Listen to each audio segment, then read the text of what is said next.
You're now watching Wayback Wednesday, sponsored by Floors Glass and Mirror Company, servicing the area since 1977 with residential and commercial work.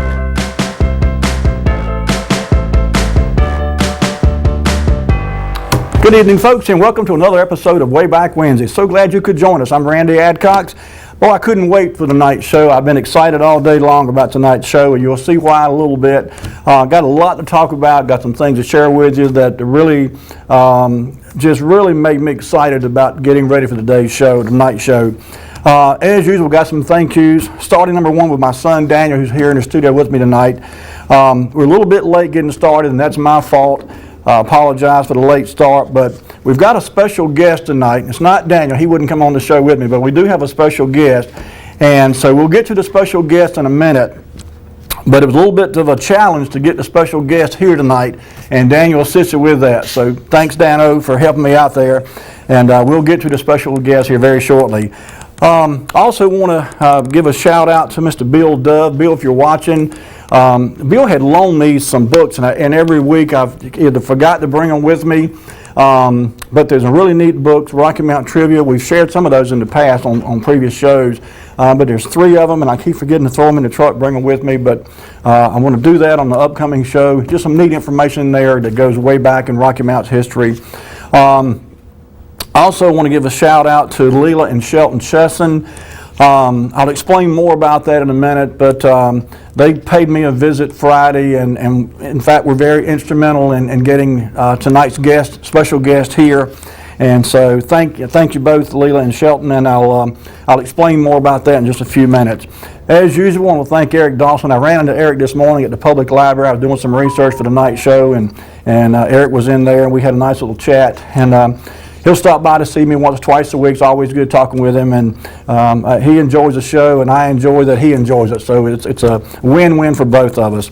I had a nice chat this morning early with a gentleman named Randy Turner. Randy watches the show, and we were talking about a gentleman that we're going to talk about and show some pictures about tonight. Some of you may remember a man named Frank Thigpen. His full name was William Franklin Thigpen.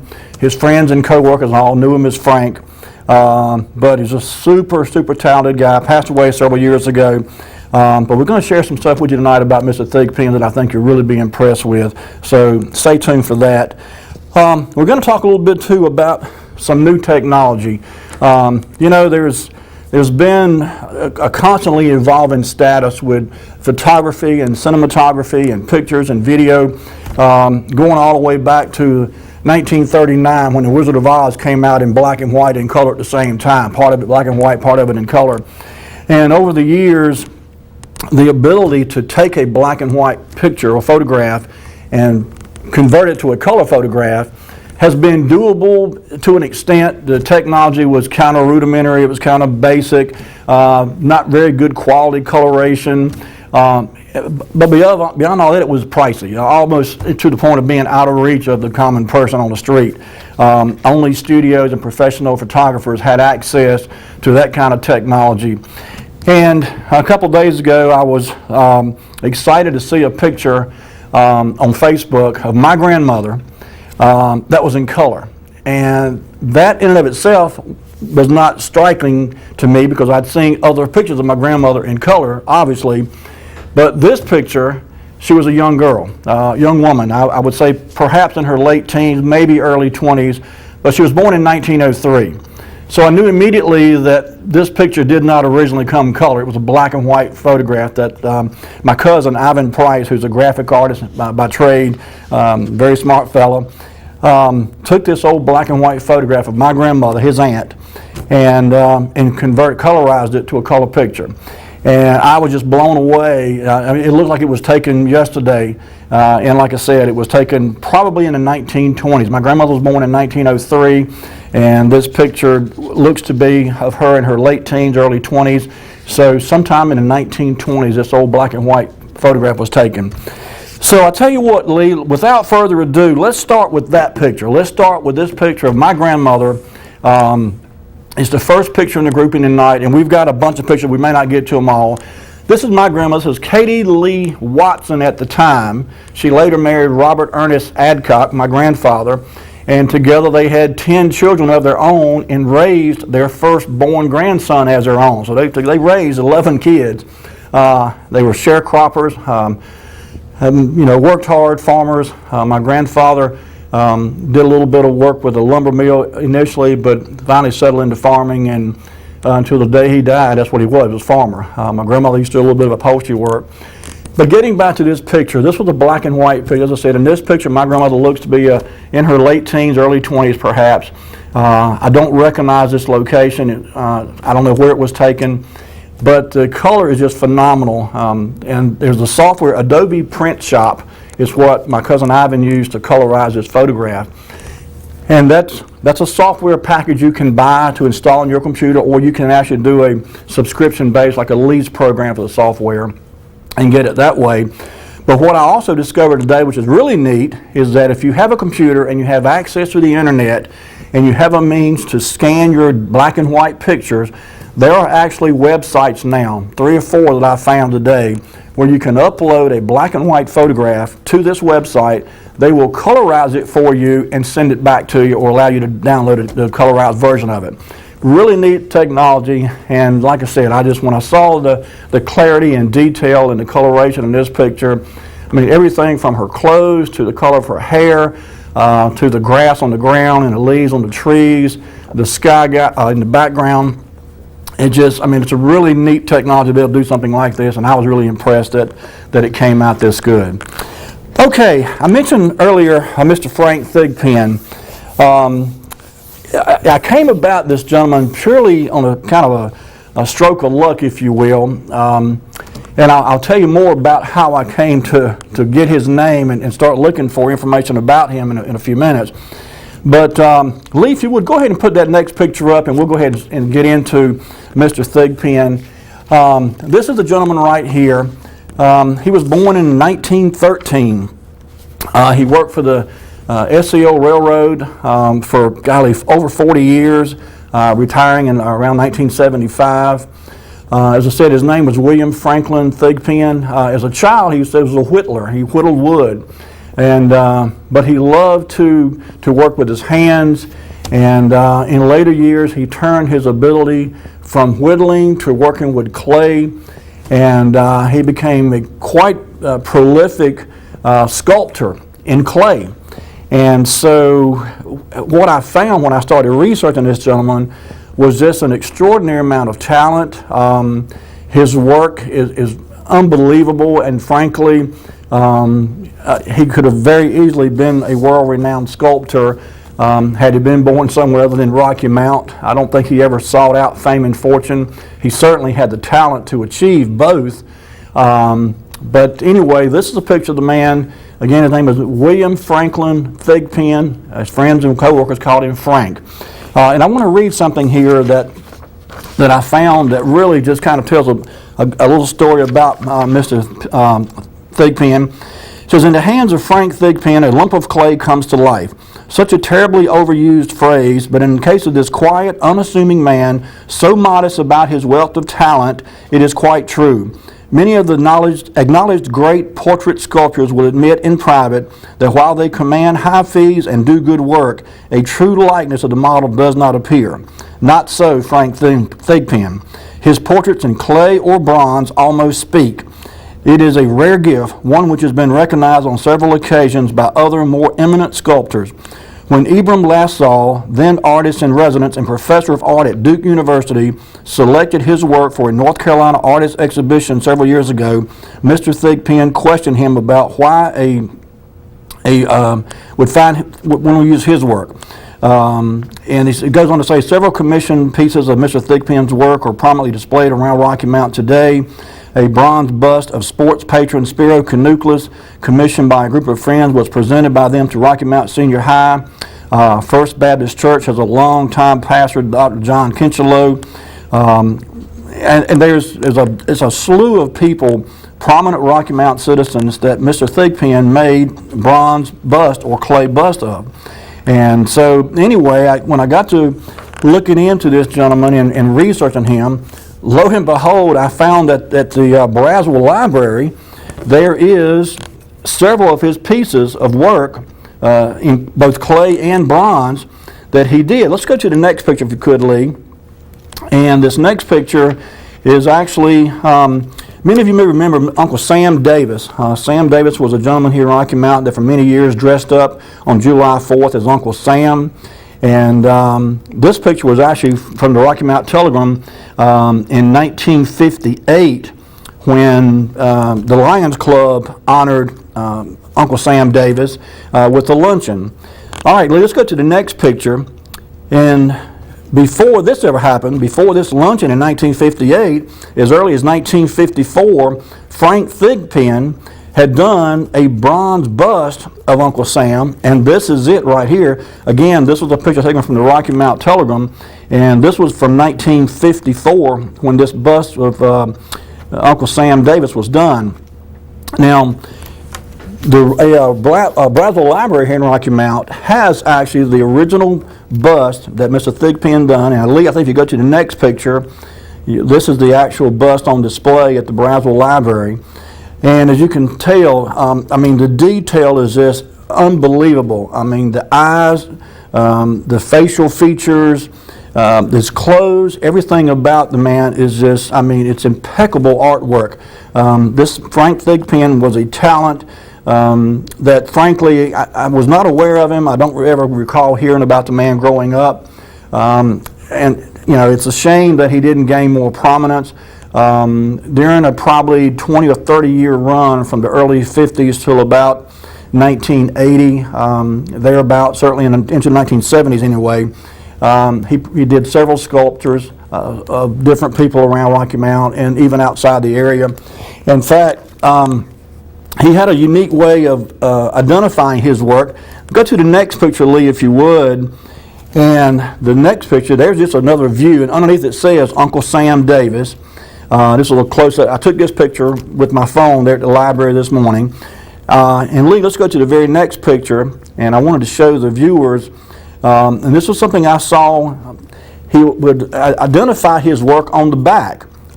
Usually it would say WMF for Franklin Thigpen. He would always write out his last name. And he used a very eloquent type of writing when he would sign his name, and it was fairly consistent. I saw it in several pieces, and we're going to show you some more here momentarily. But every piece that he did, he identified with the exception of one, and I'll show you that later on in the picture, in the show. But this is the back of the Sam Davis statue. He also, many of you remember Dr. John Kincheloe, who was a pastor of a local church here in Rocky Mount for many, many years. There was a bust done of him by Mr. Thigpen. So Lee, let's go to the next picture, and we'll talk a little bit about this. This is the picture, in the headline here in this article, it says Johnson County clay turning to bronze. And Frank Thigpen would actually go to Johnson County. There was something about the clay down in Johnson County that he liked to work with. And he would go down there and he would get that clay, and then he would bring it back up here and do his work, his magic, if you will. And but anyway, this is his bust of Dr. Kincheloe. And let's go ahead and lead to the next picture because there's two or three in this grouping. There you go. And I think there might be one more in this grouping too. You can go ahead to that one. There you go. This is actually the article that I mentioned earlier, which says Whittler turned sculptor and takes his Johnson County clay and turns it into artwork. This was from 1959. He was 45 years old at this time, and like I said, he had been doing this for some time, certainly a few years anyway, 4 or 5 years that we know of, maybe longer. Had not gained a lot of prominence, and not only did he ever really gain a lot of prominence anyway, but he certainly impressed a lot of people with his work. This was taken from a website, newspapers.com, and it caught my eye because to the left over there you'll see a quote by Mr. Vernon Sechrist, and we've talked about him on several occasions in the past. But Vernon Sechrist had an article, a column in the newspaper, Rocky Mountain paper, for many, many years. And this caught my eye here. I thought it was just a neat coincidence that we've been talking about Vernon Sechrist here on recent shows. And lo and behold, while I'm researching Mr. Thigpen, I see this column by Vernon Sechrist here. And there's it's hard to read from here, but there's a toward the end of that article of Vernon Sechrist, there's a quote there, and it says, "A boy is a Cub Scout until 11 years old. He's a Boy Scout when he turns 15, and thereafter he's a Girl Scout." So, if you catch that pun there, you follow along with Vernon Sechrist there. Okay. Speaking of Vernon Sechrist, let's go ahead and lead to the next picture. Oh, actually, that was Vernon. Okay, go ahead to the next picture anyway. This was Dr. James McChesney, was a pastor of another church, Methodist church here in Rocky Mount, First Methodist, I believe it was. And Frank Thigpen did a bust of him as well, and this is on display up there at the library as well. So let's go to the next picture, Lee, and we'll take. There you go. And that's him to the right there, and the sculptor in the middle. And again, the detail is just phenomenal. I mean, it's really amazing that the man was able to capture so much likeness of his subjects that he used to create these things with. Let's go to the next one, Lee. We're going to go ahead and go through this several days, and I don't want to take up a whole lot of the show. This was pretty neat in that they told a good story, but didn't show the picture, unfortunately. But Mr. Thigpen actually did a statue for a show, an art show. Well, actually, it was a garden show. I'm sorry, Southeastern Flower and Garden Show in Charlotte, and this was actually in 1964, and he actually this was a statue of Virginia Dare. And I don't know why they didn't show the statue in this article. I looked back and forth a little bit trying to find a picture of the statue itself, and could never find it. But it must have been it was a 6-foot plaster of Paris replica of Virginia Dare. It weighed over 350 pounds in plaster of Paris, so you can imagine how much it would have weighed if it was in bronze. And that's the other thing that was interesting in that sometimes he would do an initial statue in plaster of Paris or clay, and then have that converted or molded, I guess, into a bronze statue later on, or a bronze bust later on. And so the clay and the plaster of Paris weren't anywhere near as heavy as the bronze, obviously, but in this particular case, this one being 6 foot tall, weighed 350 pounds, and it was, as I said, plaster of Paris. Okay. Let's go lead to this next one, and this next one is on the left-hand side, of course, is Jesus Christ. On the right-hand side, I was not able to identify that gentleman there, and this is not a very good picture. I do apologize. This was again in the Rocky Mount Telegram, and it just was not even in the Telegram itself. It wasn't a very good picture. So, but you can still see the detail and the quality of work and craftsmanship that he put into doing this. Okay, Lee, let's go to the next one then. And I think this is another one that's actually, this next one is his granddaughter. And I apologize again, this is not a real good picture. That's him, and to the left there is the beginnings of his granddaughter. Her name was Carol, and this was done actually in 1971. It's a little bit better online if you can get this picture online at the newspapers.com website. But it's still, you can tell from the facial features, he spent a lot of time working on that. I guess the hair and the upper part of the head, he was still working on when this picture was taken. But this was his granddaughter. Her name was Carol. This was 1971. All right, one more, and we'll take a quick break. This next one has really just impressed me as much as anything I'd seen to date. This is downstairs in the library in the children's section, and this was a child, obviously, reading a book. And if you stand in front of this thing and look at it, it's amazing. It really is. The clarity and the detail and the facial features and the hair and the fingers and the book and the clothes. I mean, it's just unbelievable how much detail went into doing this. And it's just incredible amount of talent to do something like this. Okay, Lee, bring it back to me. This is a good time to take our first commercial break. Folks, when we come back, I've got a handful more of these I want to share with you. And we'll get to our special guest too. He's getting anxious to be seen, so we're going to bring him out here momentarily. In the meantime, don't go anywhere. We'll be right back in just a few minutes with more Wayback Wednesday.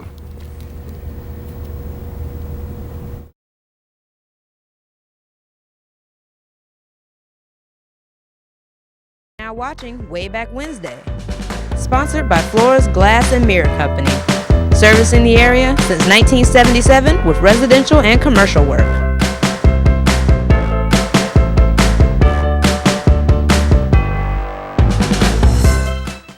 I'm Daniel Moss, owner of Cornerstone Funeral Home, and I'd like to invite you and your family to give our family an opportunity to serve you in your time of need. And we offer a full line of funeral services, everything from visitations to graveside services to cremations on site with a live crematory, as well as a banquet hall to meet the catering needs of our families that we serve. We offer catering service. We offer refreshments prior to visitations and services of our family. And we want to invite you to come and experience the difference here at Cornerstone Funeral Home.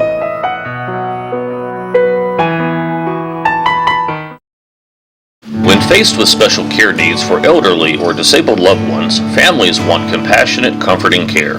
That's Tender Touch Home Care Services' goal, providing the level of care we would expect for our own. With over 10 years of home care excellence, Tender Touch provides an array of services that keeps your loved one at home. From personal care, light housekeeping, errands, and meal preparation, to our private duty care program, which combines all of our home care offerings in one package.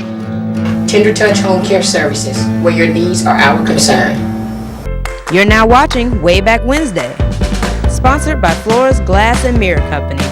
Servicing the area since 1977 with residential and commercial work.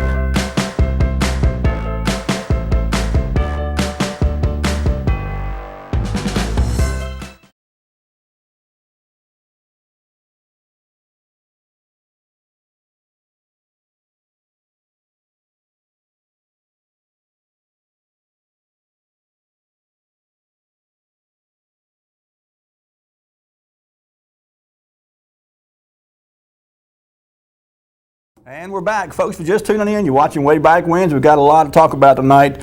Got a special guest coming up here in just a few minutes I want to share with you. We were talking before the break about Mr. Frank Thigpen. You know, I stumbled across this gentleman purely by accident today and got to doing some research, went to the public library and was just blown away by what I found there. Not only about the man himself, but his work. But also his subjects. I mean, there were some very interesting people. I mentioned earlier and showed pictures of Uncle Sam Davis. There was just a multitude of people, local prominent people that were immortalized in either clay or bronze. And Mr. Thigpen, Frank Thigpen, just had a knack for capturing someone's persona in those mediums, clay and bronze. And it's a shame that you know, I've said earlier today, I made a comment, I looked for him in the Twin County Hall of Fame. I went to their website. For those that are not aware, Twin County Hall of Fame is, it's actually a pseudo museum, if you will. They really don't have any location. But over the years, they've compiled a list of notable Rocky Mountain citizens, from business people to musicians, certainly sports people, and just very prominent people throughout Rocky Mountain's history. And I looked to see if Frank Thigpen was among the group, and he's not, and he needs to be. He really does. He was that talented. He had that much of an impact. And hopefully, I think it's too late now to get his name submitted to be entered into the Twin County Hall of Fame this year. Maybe next year's inductees will be, he'll be among those. Hope so anyway. If you know anybody who's a member of the Twin County Hall of Fame, put a plug in for Mr. Frank Thigpen. He deserves to be in there. Okay, Lee, Speaking of prominent people, there was a man that I had never heard of before. I ran across his name today. His name was Mr. Joshua Lawrence Horn. He went by the name of Josh, and he was born in 1887. He died in 1974, and among other things, he was a newspaper man. And I'll read a little bit here that I've come across today. It says, for 50 years he strove daily to hold up a mirror not only for the news of his community, but for the conscience of its citizens. He has been a life of unselfish effort and dedication to the best for his church, his profession, his town, state, and nation, always with the aim of making this a better place for having gone this way. And there's some more information. There's several paragraphs here. Lee, go ahead and pull up the next picture. This is Mr. Josh Horn, and I'll read a little bit more here. I think there's 3 or 4 pictures in this grouping here, so we'll go through these. Okay, there's a little girl from the children's library downstairs in the children's department. There you go. There's actually 2 busts of Mr. Josh Horn in the public library upstairs on the 2nd floor in the history room back there.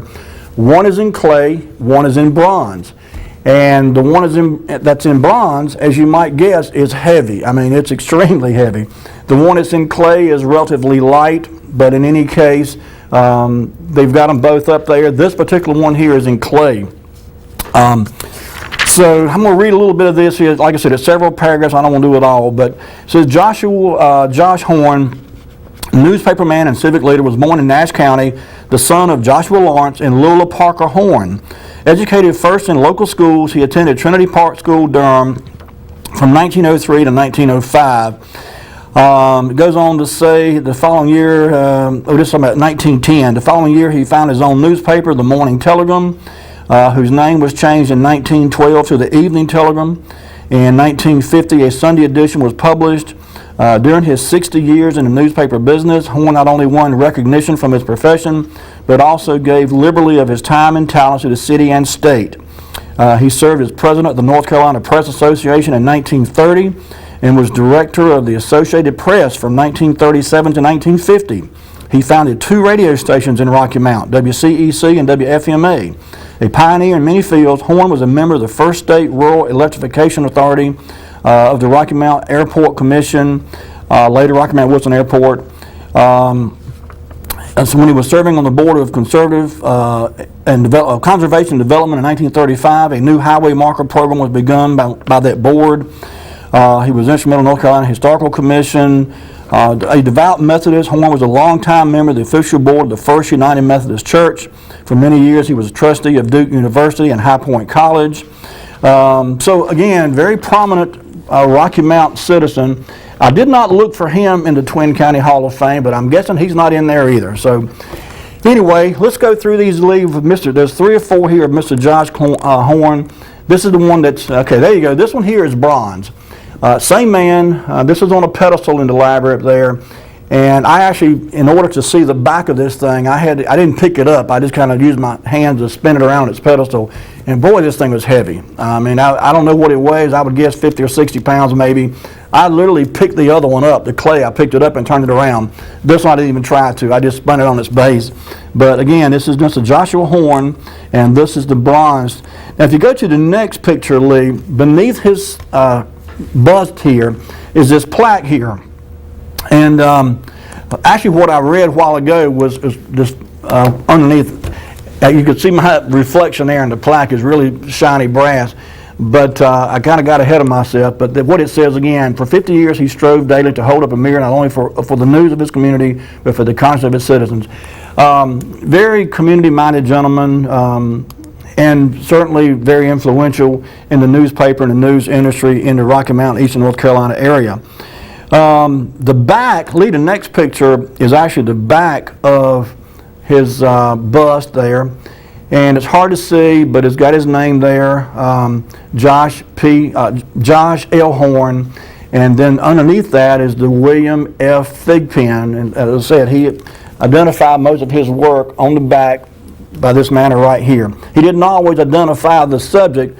A lot of times he did, but he seemed to always put his name on there, with the exception of the child, that white statue I showed a minute ago.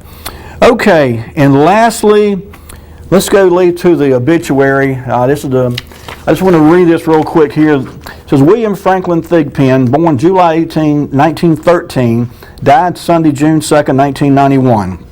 He was educated in Rocky Mount City Schools, longtime member of the First Presbyterian Church, and former president of the men's Bible class. He was a Mason, Shriner, and a member of the retired men's club. Having served as a locomotive engineer for the ACO and SCO railroads for 40 years, he retired in 1975. He was Rocky Mount's own portrait sculptor.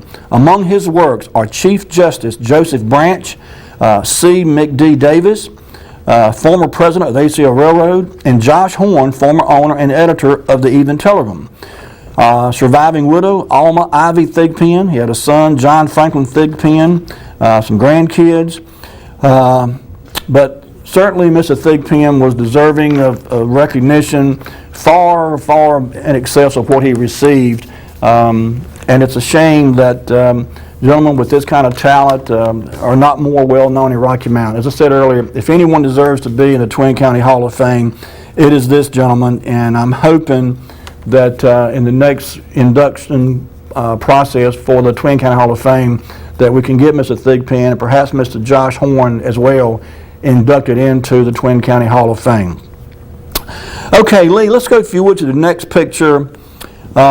This picture here, I actually found this picture in the 1968 Rocky Mount Senior High Knocker School book, yearbook, I'm sorry.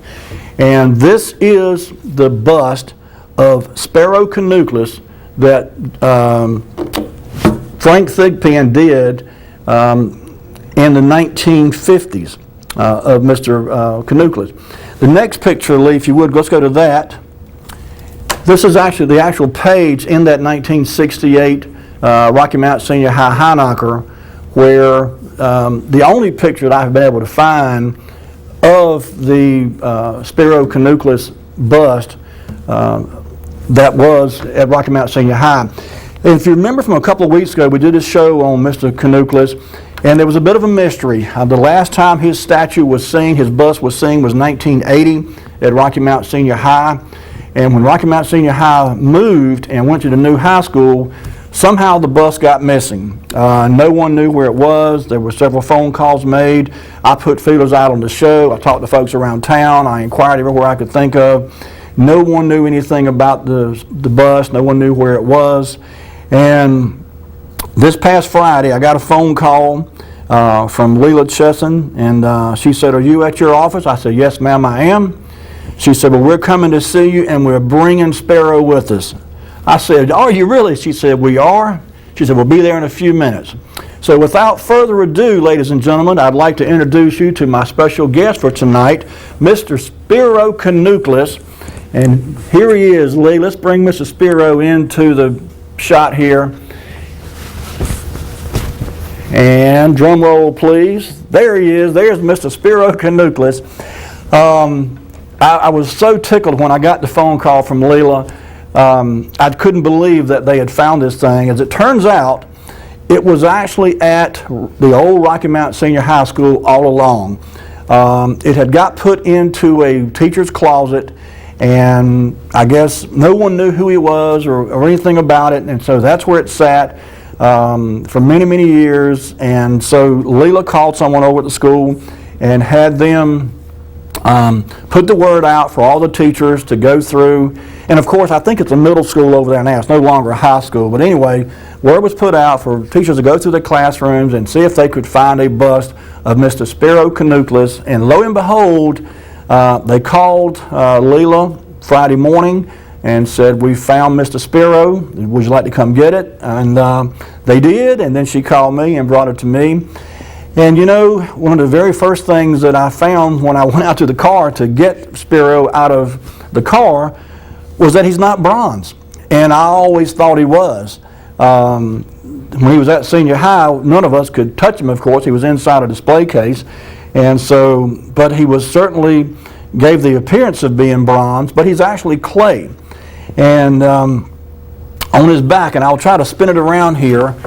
And, well, you know what? I'm going to try to spin it around. Let's see here if we can just gently. My biggest fear has been that he was going to take a dive and get damaged somehow. Lee, can you zoom in right down this area right down here? It actually says Spero by William F. Thigpen, and right here, 1968. As you can see, he's got some nicks and scratches, and he's had some wear and tear. Poor fella has been in solitary confinement for the last, 30-some years or better. But he's out now, he's in the open, and we're thrilled to have him back with us. And I couldn't hardly wait for the night show to come on so we could share Mr. Spero with all of those who were interested in him and tell a little more about him. You know, we briefly talked about him on that show a few weeks ago. He came down here from New York. He was of Greek ancestry, of course. I'm not sure when he came to the United States, but he came here from Greece and lived in New York for a while. He moved down here, opened up a restaurant on Tarver Street. It was called the New York Cafe. I believe it was down there in the same spot where Kay Redding's restaurant was. If it's not the same spot, certainly in that area right there anyway. And so for many years, the New York Cafe was a prominent eatery in downtown Rocky Mount. In addition to being a restaurateur and a very community-minded citizen, Spero was very active in high school athletics. He would feed the football teams. I've heard stories of him buying balls and bats and gloves and uniforms, anything the kids needed. He was just very, very civic-minded. And again, you know, it's a shame that he's not more well-known now. I'd venture to say the vast majority of people in Rocky Mount probably never heard of him, number one, and if they've heard of it, they don't know anything about him. But I was thrilled that we could bring his bus back and share with the viewers what we have found here. And I'm not sure exactly yet what we're going to do with him. I think, frankly, he deserves to be in a museum. Since we don't have one in Rocky Mount, I'm thinking probably he will end up at the library with the other works of Mr. William Thigpen. He certainly deserves a place among the other busts that are up there. And so if it comes down to trying to figure out what to do with him, that's probably where he'll end up.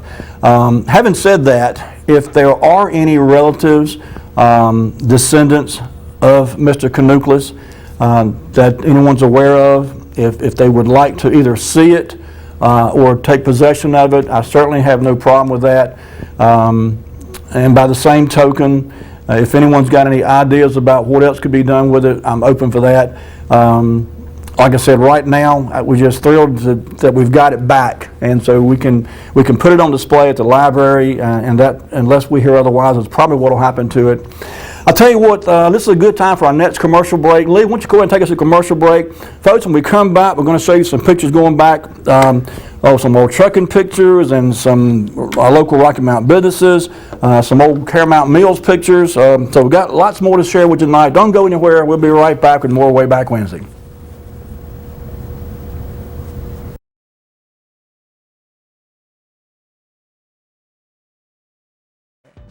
Sponsored by Floors Glass and Mirror Company.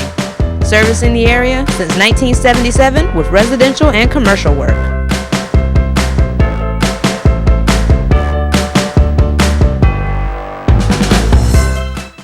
Hello, I'm Gus Tullis with Gus Tullis Insurance, and I'm here to talk to you about the extended open enrollment period for the Affordable Care Act, better known as Obamacare. Enrollment is available to anyone under age 65.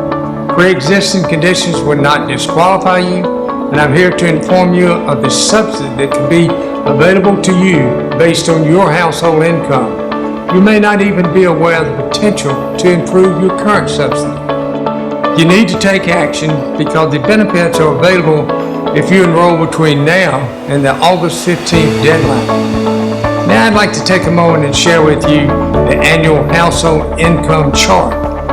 For example, this income chart shows a household of one earning a minimum annual income of $12,760 up to $51,040 and possibly more would qualify for a subsidy.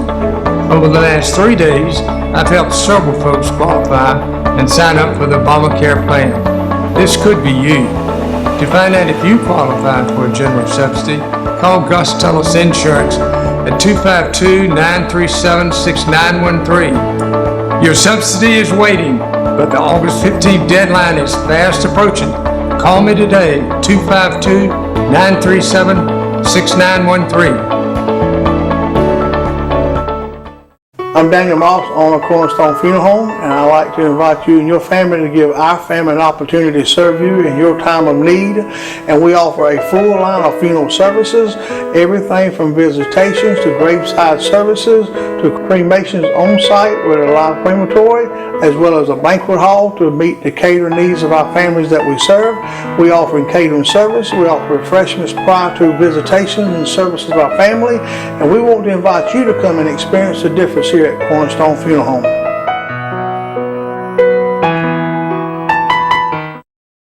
And meal preparation to our private duty care program, which combines all of our home care offerings in one package. Tender Touch Home Care Services, where your needs are our concern.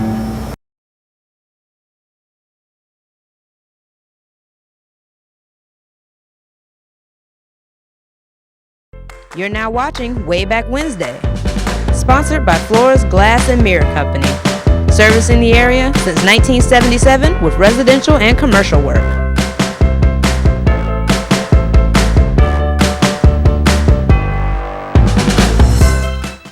Hello, I'm Gus.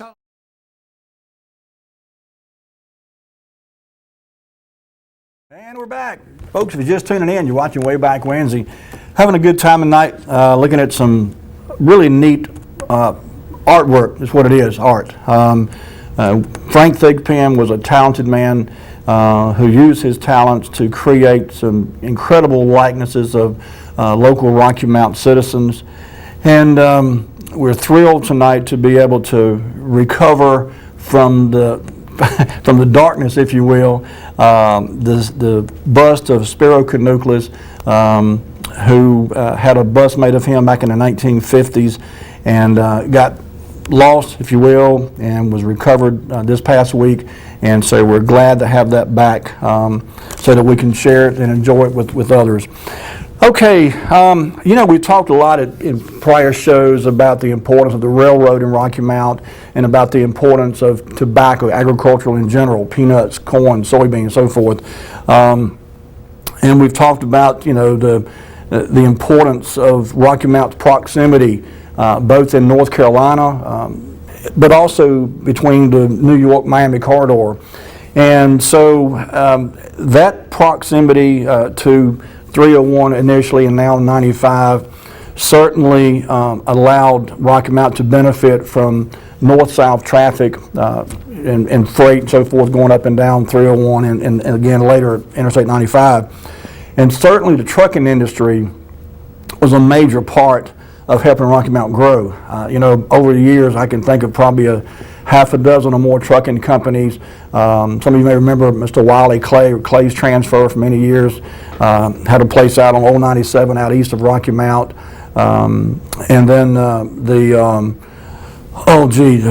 C.S. Henry Transfer over on North Church Street. The Fisk and Everett over in Battleboro. Everett Trucking, later EB Grain Company evolved from that. And then there was the A.F. Comer Trucking Company. And I have to say, I didn't remember this one. I stumbled across these pictures on Charlie Killebrew's collection online, and I found, I don't know, 7 or 8 pictures of Comer Trucking, and it appears that, at least at one point, they were operating out of a space out the old Rocky Mount Airport on Church Street. So, having said that, Lee, let's go ahead and jump into our next picture. And I got these a little bit out of order when I was getting them together tonight, this afternoon, and I realized that a little while ago. It was too late to change my order. So this is actually after a storm in 1952, and you can see the damage there. I don't know if it was a tornado or a hurricane or just a bad thunderstorm, but this building was obviously totally destroyed. And there's a couple of them that were damaged, 3 pictures I should say, that were damaged by the same storm. And these are all, again, Charlie Killebrew pictures. But Lee, let's go ahead and go through these 3 that are damaged photos. And we'll get to, there you go. And you can see there on the front of the building it says A.F. Comer Transport Service. And that looks to be a goat there. I first thought it was a dog, but I think it's a goat there in the foreground of the picture. And that struck me as kind of odd that there would be a goat there on the property, but maybe they use them for keep the grass cut. I don't know. But anyway, and there's one more in this group of damage pictures from the storm. Let's go ahead and lead to that next one. There you go. And you can see the airplane there. And so it looks to be an old crop duster maybe. But in any case, it appeared that Mr. A.F. Comer's trucking company was located out there at the old Rocky Mount Airport on Church Street. Okay, leaders, the next picture then, let's go to it, and you'll see what I'm talking about. That even looks like an old hangar there, that building in the center especially. And that white building there was a restaurant at one point. And let's go to the next picture, and you'll see what I'm talking about. I think it's actually, okay, well, I forgot this one here is in the group too. This to me like an old aircraft hangar too. Oh, we got a call. Let's get this call. Hello, caller, you on the air? All right. You're talking about that location out there where A.F. Comer Transport was at on 97 East. It was out there known, and the area was known is where the old Avalon Airport was. Okay. That was not at the old Rocky Mount Airport on North Church Street. That makes sense now. I forgot about the Avalon Airport, but that makes perfect sense now that you tell me that. That's where A.F. Comer Transport was at in those years, and the Comer Oil Company down there on South Church Street, I think, belonged to A.F. Comer's brother. Okay. Comer was an early pioneer in the hauling of petroleum products. They probably mostly came out of Wilmington and Norfolk, way before the pipeline was ever built and came through Selma, North Carolina. And it was a big entity in the movement of petroleum products in eastern North Carolina. You know, that's interesting you tell me this because when you said that, I remembered Clay's transfer, Miss Paralee Clay. Riley Clay was out, his place was out there, Yep. right in the same neck of the woods near the old Avalon Airport. Exactly. I went out there one time. There was an old car. I believe it was like an old Jaguar or a Porsche maybe, but it was out there in an old aircraft hangar that the roof had fallen in, and the car was literally destroyed. It's probably still out there. I don't know. But, yeah, that's the same area. I forgot about that. Okay, buddy. Thanks for clarifying that for us. I appreciate it. All right. All right, we'll see. There you go. Yep. And a lot of folks may not realize that there was another airport. It's out, as Eric just said, out east of Rocky Mountain Highway 97. Avalon Road is out there. And in the wintertime, it's hard to tell now because the trees have grown up so much. But when the leaves are off the trees, you can actually see, if you look, you can actually see where the old runway was. Like I said, it's pretty much grown up now, and trees are, golly, 20, 30 foot tall. So you've got to look hard to identify where the old runway was. But a few years ago, I remember, well, it's been more than a few years ago now, probably been 25 years ago, but I went out there. Oh, we got another call. Let's get this caller. Hello, caller, you on the air? Hey, Randy. Randy? Are you there? Randy, this is Randy. Yeah, buddy. Look, I know you're showing some this, that, and other. I want to tell you before you go off the air, you done a fine job about Frank Thigpen tonight. Well, thank you. Thank you. And that is a good idea about putting him in the Hall of Fame. He should be there. He was well known for what he's done and stuff, papers and stuff. But you did a fine job, and it was nice seeing him. I hadn't seen him in years and years, and even heard anybody say his name. But I'm glad I saw you today, and like I say, it was a real good job, sure was. Well, I appreciate that, Randy. I sure do, buddy. Thanks for calling in. Yes, I just want to tell you before you went off the air. Have a good day now. Thank you. Now, you too. All right, bye-bye. Yeah, I ran into Randy this morning. My son and I were getting restaurant eating, and he was in there, and we had a nice talk about Mr. Thigpen. Hello, caller. You on the air? All right. You there? I'm here. Yes, sir. Okay, before you get completely away from that Mr. Thigpen and his efforts and whatever, that Mr. Thigpen, when you showed the obituary notice, he had a son listed as a survivor, Franklin Thigpen. That person would have been about my age. He finished high school with me in 1962. And a connection that those Thigpens had was the fact that the one that was about my age, he had a grandmother who was the daughter of Mr. W.L. Groom, who came to Rocky Mount in the 1890s and started and put in place that Tar River Lumber Company over there behind Senior High. Okay. And that place, the Tar River Lumber Company, burned in 1920. It was a very big, important sawmill, and after it burned, there was a lot of dignitaries in Rocky Mount that were very concerned whether or not it was going to be rebuilt. Mm-hmm. In 1920, efforts were made, and it was rebuilt, and then it burned again not long after World War II ended. Mm-hmm. It was not rebuilt in any way or anything. That ended its existence. And that Frank Thigpen, that was my age, one of his grandmothers was a daughter of Mr. Groom that came in here and started that sawmill in the 1890s. Wow. How about that? Okay, good deal. All right, sir. Thanks for sharing. All right. We'll see you. All righty.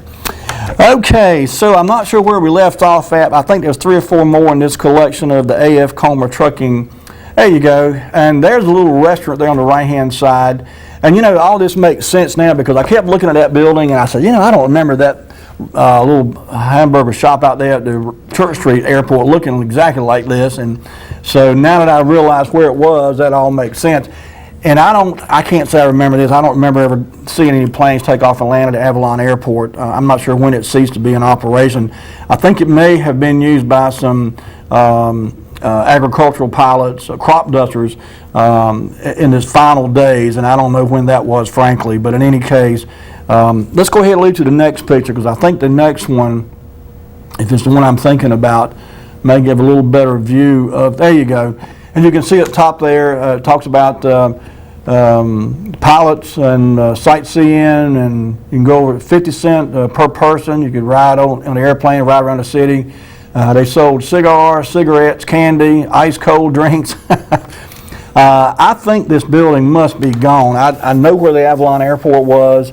There was a hangar out there up until not too long ago. I don't think it's there anymore.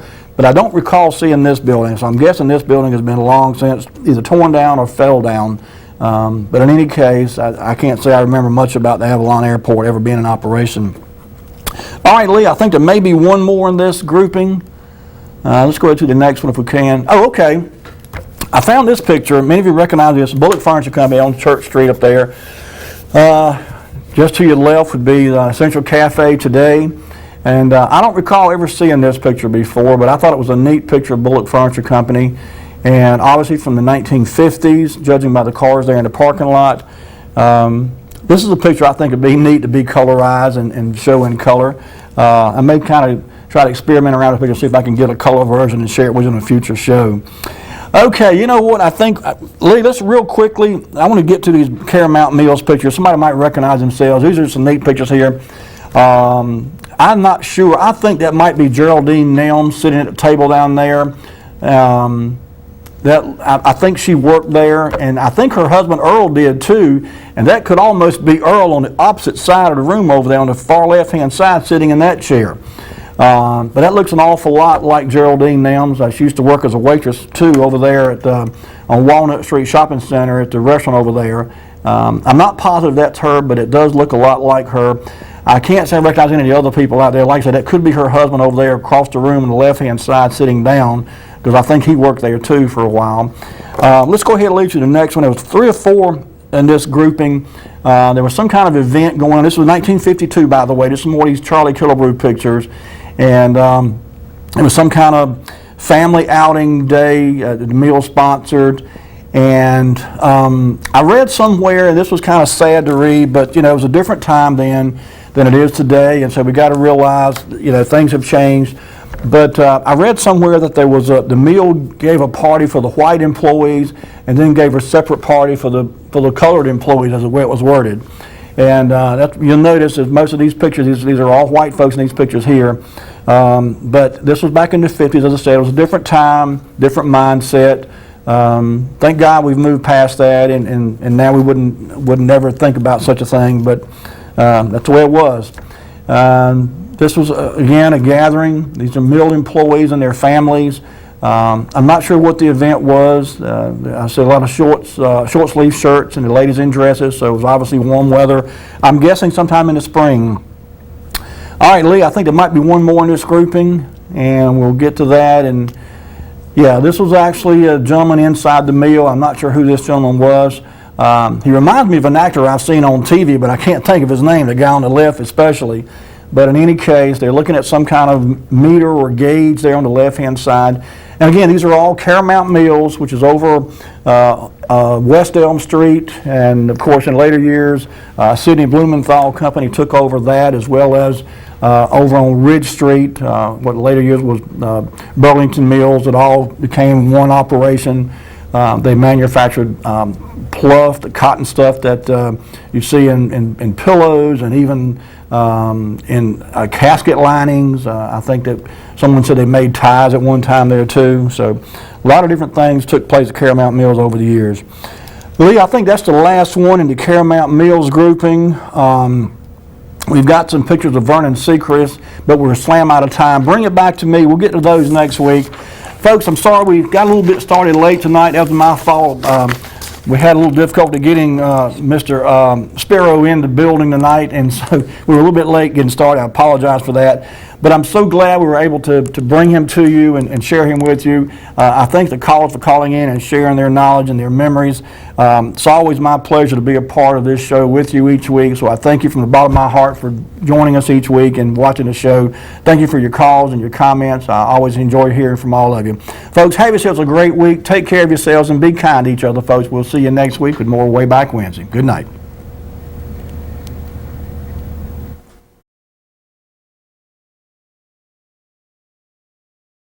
Wayback Wednesday, sponsored by Flores Glass and Mirror Company, servicing the area since 1977 with residential and commercial work.